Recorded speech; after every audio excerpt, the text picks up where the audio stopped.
Hey, so this is my Android file manager app by Fopiano. My student ID is 002428429. And I'm sorry if it's bad quality. I'm filming it on my phone right now. I don't know how to film it directly off my computer. So introduction, I decided to try and write a file manager app. After a lot of research, I've come across many apps that do this that you can download yourself that are much more intricate than what I'm trying to do. I'm just trying to emulate what they do on a much smaller scale. They're much more intricate, much nicer designed, and but I've learned a lot about writing a file manager app and the many ways to do it, and the different code that you can use to get to the same end product. And I'm still working on my code, so I apologize, and I'm still trying to work on the Android app developer app, so you'll see that in my screenshots later on. And my app communicates with the operating system, allowing the user to view, move, and delete. I'm still working on the delete part, any file they wish.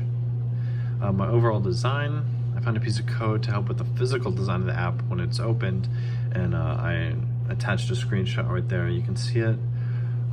It uses a linear layout, and it uses the code such as Android layout width, which is match parent, parenthesis match parent, which changes your app's dimensions to fit that of the phone and matches the height and width to it as well. I found this piece of code online, and I'm still working on it to get it to actually work and change the app to how I would like it to be.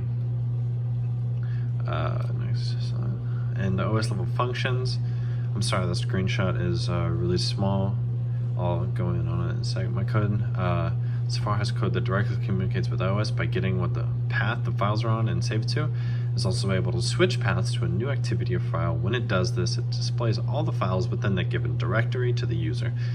It also communicates with OS by seeing if it is allowed within certain folders. Android locks paths from being accessed by some apps, and if it is inaccessible, the app will return null, and you'll have to try another path.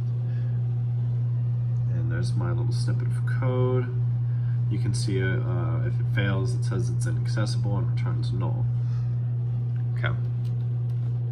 As my demos, the start of it, you can see the little piece of code up there, public class, and the list file activity.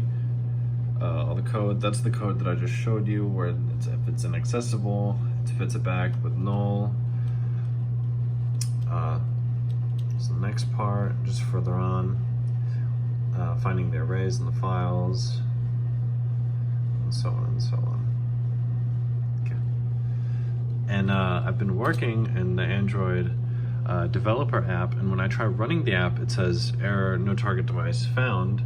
I don't know if I'm doing it incorrectly. I've tried to look it up online, and I've tried to get my app to show up how it's supposed to, but I keep getting this hello world, just blank default app look. And when I try running it, this is what appears, and then the error message. So hopefully I'll be working on this in the next few days before I have to turn in the final piece of code, so it'll actually pop up as an actual app when you try running it, and not the hello world or the error code. But that's it. This is the end of my code. So thank you very much.